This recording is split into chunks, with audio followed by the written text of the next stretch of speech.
नमस्ते बच्चों, मैं तृप्ति सांगानी सरस्वती ग्रुप ऑफ एजुकेशन में आप सभी का स्वागत करती हूँ। बच्चों, पिछले 2 तास से हमें इकाई नंबर 13 स्वच्छता इसका अभ्यास कर रहे हैं। आज हम इस तास में इस इकाई को खत्म करेंगे, यानी कि अपने चैप्टर को पूरा करेंगे। लेकिन क्या? यस, हमने पिछले 2 तास में जो अभ्यास किया है उसको फिर से दोहराना पड़ेगा।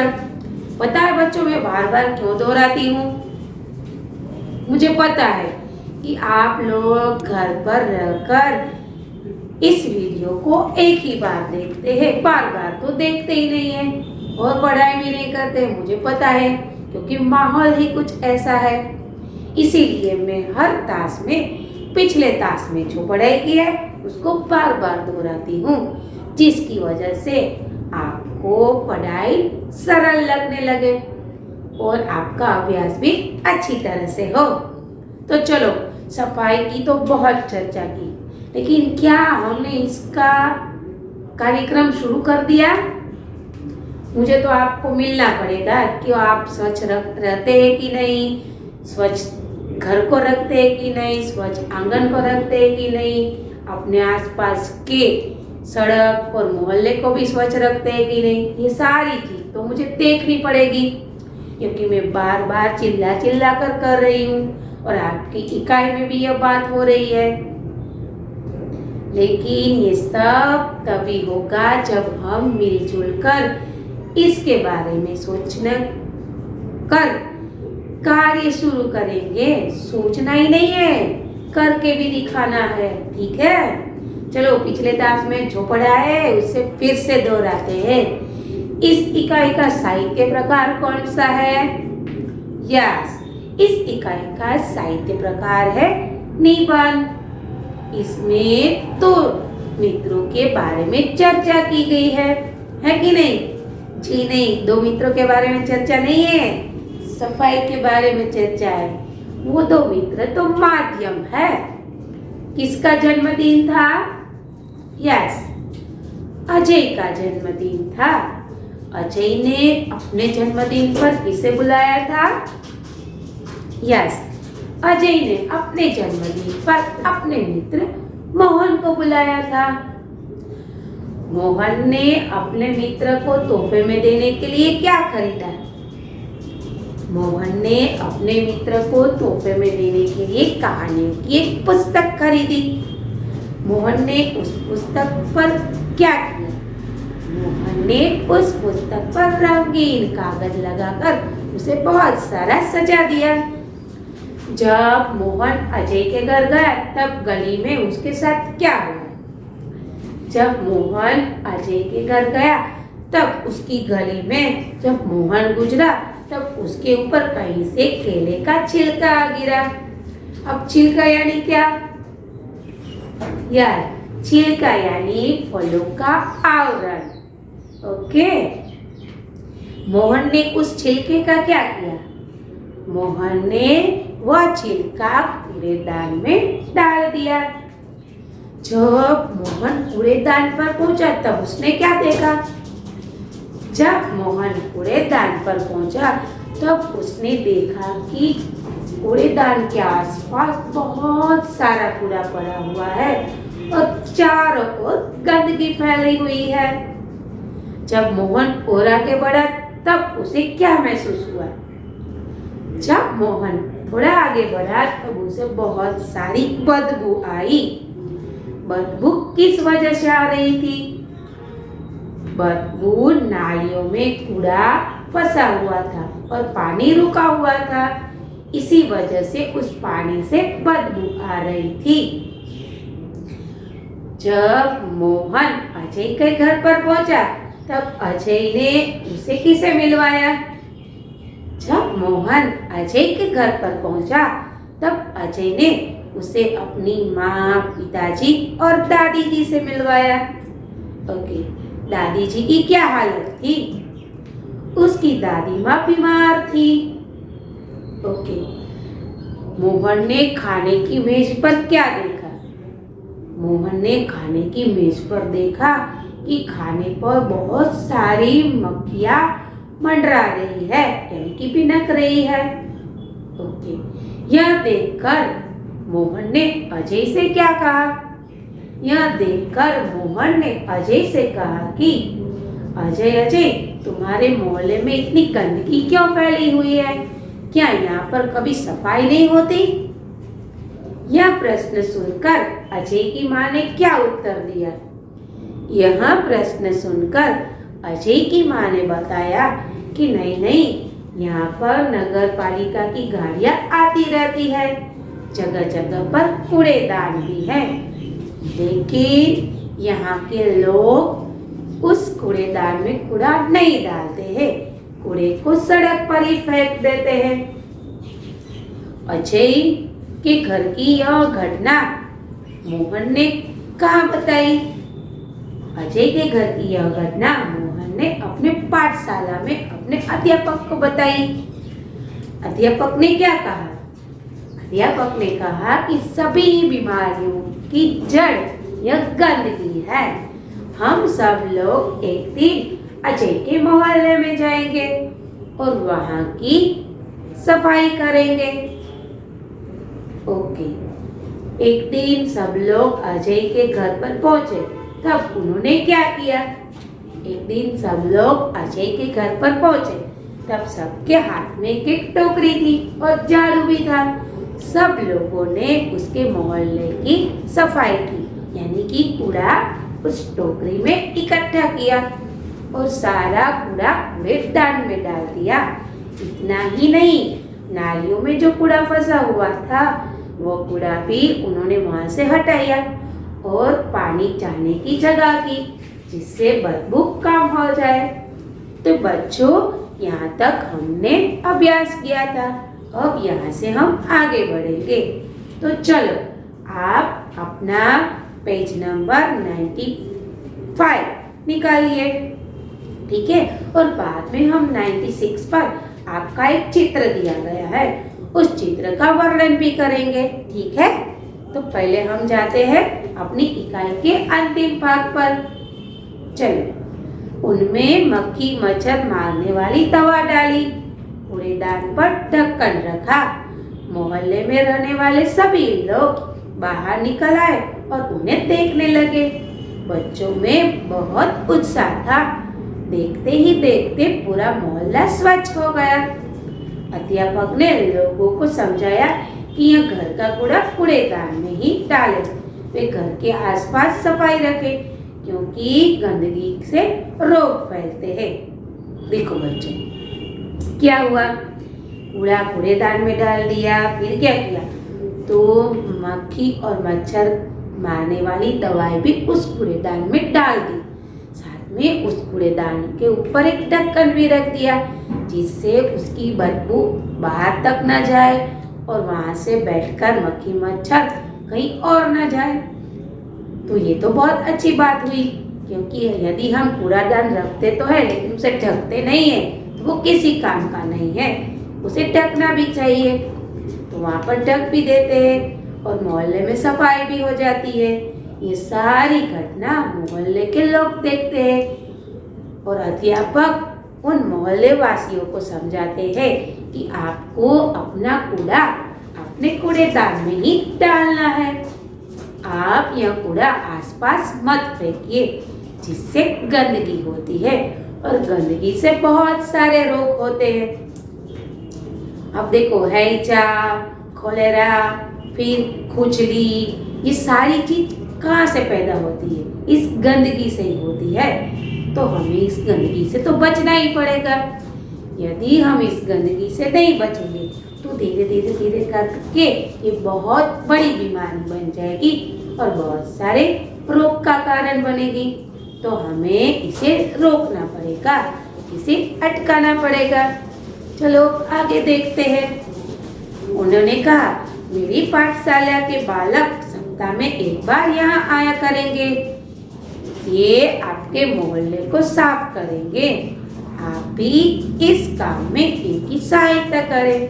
देखो, अध्यापक ने क्या कहा कि मेरी पाठशाला के जो बच्चे हैं वो क्या करेंगे, सप्ताह में, यानी कि आपके सप्ताह में एक बार वो यहाँ पर आएंगे और आपके मोहल्ले की सफाई करेंगे। लेकिन आपको क्या करना है, आपको भी इसकी सहायता करेंगे। यदि हम खुद सहायता करेंगे अपने ही, कूड़ा कूड़ेदान में ही डालेंगे, इधर उधर नहीं फेंकेंगे, उस पर ढक्कन रखेंगे और समय समय पर वहाँ पर दवा का छिड़काव करेंगे, तो फिर मोहल्ले की सफाई करने की आवश्यकता ही नहीं रहेगी, क्योंकि वैसे ही सफाई हो जाएगी। और नगर पालिका के लोग तो वैसे ही सफाई करने के लिए तो आते ही हैं, ठीक है कि नहीं। लेकिन हमें उसे सहयोग देना है, हमें कूड़ा कूड़ेदान में डालना है। और नगर पालिका की गाड़ियाँ भी आती है कूड़ा लेने के लिए। देखो बहुत सारी अच्छी व्यवस्था की है, क्योंकि हमारी सड़क साफ करने के लिए भी लोग रखे गए हैं, वो सफाई भी करेंगे, क्योंकि धूल मिट्टी उड़ी हुई होती है, बहुत सारा कचरा है वो उड़कर वहाँ पर आता है, ठीक है। और नगर पालिका की गाड़ियाँ भी आती है जो हमारा सारा कूड़ा ले जाती है। यदि हम लोग इन सभी लोगों की सहायता करेंगे, यानी कि उसकी मदद करेंगे, तो वैसे देखते देखते मोहल्ले के साथ साथ पूरा देश स्वच्छ हो जाएगा और कहीं पर भी गंदगी नहीं रहेगी। और गंदगी नहीं रहेगी तो बीमारियां भी नहीं फैलेगी, ठीक है कि नहीं। चलो अब हम अंतिम लाइन देखते हैं। एक व्यक्ति ने आगे बढ़कर कहा, नहीं नहीं, इन बच्चों को आने की कोई आवश्यकता नहीं है, हम लोग स्वयं ही अपने मोहल्ले को स्वच्छ रखेंगे, आप इसे हमेशा साफ सुथरा पाएंगे। देखो अच्छी बात है, हमें अपना काम खुद करना चाहिए, ठीक है कि नहीं, और बच्चों को क्यों परेशान करना चाहिए। यहाँ पर एक आदमी बताता है कि इन बच्चों को आने की कोई ज़रूरत नहीं है, अब हम समझ गए हैं, इसीलिए हम खुद यानी कि स्वयं अपने आप ही इस मोहल्ले को स्वच्छ रखेंगे। जब आप दोबारा यहाँ पर आएंगे तब आपको यहाँ पूरा मोहल्ला साफ सुथरा दिखाई देगा। तो बच्चों, यहाँ पर हमारी पूरी इकाई खत्म होती है। आप अब बहुत कुछ समझ गए होंगे स्वच्छता के बारे में, कैसे हमें अपने शरीर से लेकर अपने घर तक, अपने आंगन और सड़क सभी को स्वच्छ रखना है। ब्रश करना है, बालों को अच्छे से साफ करना है, हमारे कपड़ों को अच्छे से स्वच्छ रखना है धोकर, ठीक है। यदि हम इन छोटी छोटी बातों को ध्यान देंगे तो हम बहुत सारी बीमारियों से बच पाएंगे। खाने से पहले हमें हाथ मुंह धोना है, खाने की चीज़ हमेशा ढक कर रखना है, ठीक है। और क्या, जब हम खेलते हैं, खेलने के बाद आए तब भी हमें अपने शरीर को स्वच्छ करना है, हाथ पैरों को धोना है, क्योंकि उसमें धूल मिट्टी जमी हुई होती है ना। तो अब मुझे ये बात समझ में आ गई है कि आप लोग मेरी बात पर ध्यान देते होंगे, और अब आप यही सारी बात अपने साथ भी करेंगे, यानी कि आप स्वच्छ रहेंगे, आपके घर को भी स्वच्छ रखेंगे, आप अपने कपड़ों को भी स्वच्छ रखेंगे, खाने की चीज पर भी सब ढक कर रखेंगे, और खाते वक्त यानी कि खाना खाने बैठते वक्त आप हाथ मुंह धोकर बैठेंगे, ठीक है। तो मैं मान लूँ ना कि आपने ये बात स्वीकार ली है और आप ऐसा ही करेंगे यार। चलो बच्चों, अब हम पेज नंबर 96 पर जो एक चित्र दिया गया है, आपको इस चित्र का वर्णन करना है। पहले आप चित्र को गौर कीजिए, क्या दिखाई दे रहा है। यस, यहाँ एक दिवाली का चित्र है, दीपावली का त्योहार है। दिखाई दे रहा है कि बहुत सारी मिठाइयाँ घर पर आई हुई है, बहुत सारे पटाखे भी है, और घर घर पर दिए जलाए गए हैं, ठीक है। दिवाली का त्योहार है, घर को सजाया गया है, लेकिन किससे सजाया गया है, दियों से सजाया गया है, और बहुत सारे पटाखे भी है। पटाखों के साथ भी क्या है, यस, बहुत सारी मिठाइयाँ भी है। तो बच्चों, आपको यह चित्र वर्णन अच्छे से समझ में आ गया होगा कि दिवाली का त्योहार होता है। दिवाली के त्योहार में घर भर पर दिए जलाए जाते हैं। फिर बहुत सारी मिठाइयाँ होती है जो आपस में एक दूसरे को बांटी जाती है। और बच्चे क्या करते हैं? बच्चे पटाखे का आनंद यानी कि लुत्फ उठाते हैं। वह हर जगह बहुत सारे पटाखे इकट्ठा करते हैं तरह तरह के, और आंगन में पटाखे जलाते हैं। ठीक है, तो बच्चों यहाँ पर हमारी इकाई खत्म होती है। आप इसका स्क्रीनशॉट भी ले लीजिए। वैसे मैंने आज आपको ये शब्दार्थ नहीं बताए, क्योंकि ये शब्दार्थ पिछले क्लास में मैंने ऑलरेडी बताए थे, लेकिन मैंने यहाँ फिर भी लिखे हुए हैं, जैसे कि आप इस पर बहुत सारा गौर कर सके। ठीक है, फिर से दोहरा देती हूँ। रोग यानी कि बीमारी, सप्ताह यानी कि 7 दिनों का समूह, आवश्यकता यानी कि जरूरत, दोष यानी कि अवगुण। हमारे दोष हमें निकाले, उससे बेटर है कि हम अपने घर आंगन सभी को स्वच्छ रखें। अब ये मैं स्वच्छ स्वच्छ स्वच्छ स्वच्छ बोलकर थक गई हूँ। इससे तो बेटर है कि हम कुछ अच्छा कार्य करें। क्या करें? चलो, इस वीडियो को देखने के बाद आपको क्या करना है? आपको अपने घर पर अपने घर की सफाई करनी है। अब आप बोलेंगे कि घर की सफाई तो ऑलरेडी मम्मा ने कर दी है, लेकिन आप और भी कुछ कर सकते हैं। जैसे कि आप अपने पुस्तकों को यानी कि आपकी बैग को स्वच्छ कर सकते हैं। जैसे कि हर वक्त आपको गृह कार्य मिलता है, तो आप क्या करते हैं? पूरा बैग यहाँ इधर उधर बिखर कर पढ़ाई करते हैं। तो ऐसा नहीं करना है। आपको अपनी पुस्तकों को अच्छे से रखना है। फिर आपको आपकी बैग को अच्छी तरह से अच्छी जगह पर रखना है। जहाँ पर आप बैग रखते हैं, आपकी पुस्तकें रखते हैं, वो कबर्ड भी आपको अच्छे से साफ सुथरा करना है। आज आप ये सारी चीज करेंगे। आप अपने कपड़े को भी अच्छे से रखेंगे, वो कबर्ड भी अच्छे से साफ करेंगे, और जो आसपास जो धूल जमी है उसे भी साफ करेंगे। इससे क्या होगा कि आपको पता भी चलेगा कि कहाँ कहाँ पर धूल मिट्टी जमती है, और धूल मिट्टी जमने की वजह से क्या होता है। यदि आप इस छोटे छोटे कार्य को करेंगे तो बहुत सारी स्वच्छता हो जाएगी, यानी कि गंदगी भाग जाएगी। ठीक है, फिर क्या करना है? फिर आपको खाना खाने के बाद जो चीज बची हुई है यानी कि हमारी प्लेट में, तो ये सारे प्लेट को धोकर वो जो गंदगी है जो हम गाय को खिलाते हैं वो सारा एक कूड़ेदान में इकट्ठा करना है, और कूड़ेदान को ढक देना है। जब नगर पालिका की गाड़ी आए तब वो कूड़ा उसे दे देना है। इससे क्या होगा? हमारा घर भी स्वच्छ हो जाएगा, और हमारा आंगन भी स्वच्छ हो जाएगा, और वो कचरा कूड़ेदान में भी चला जाएगा। ठीक है, तो बच्चों, मैं आशा करती हूँ कि आपको ये सारी इकाई समझ में आ गई होगी। इस टास्क के बाद आपको एक वर्कशीट दी जाएगी। आपको वो वर्कशीट क्या करनी है? यस, आपको वो वर्कशीट अपनी बुक में लिखनी है। ठीक है, लेकिन कैसे लिखेंगे?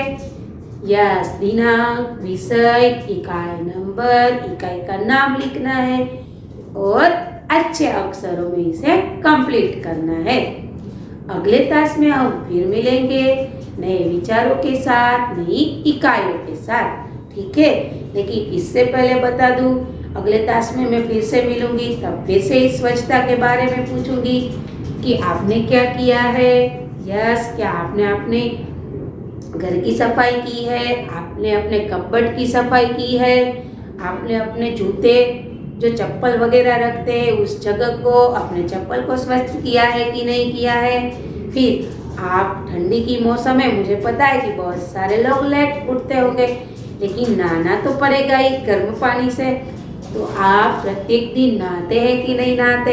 आप बोल रहे हैं कि क्या बात कर रहे हो मैडम, हम नहाते हैं, लेकिन मुझे पता है बहुत सारे बच्चे ऐसे भी होते हैं, कभी कभार उसको बहुत ठंड महसूस होती है तो वो नहीं नहाते। लेकिन बता दूं कि गर्म पानी से नहाना जरूरी है। ठीक है, तो चलो अगले तास में फिर मुलाकात होगी। तब तक के लिए अलविदा। धन्यवाद।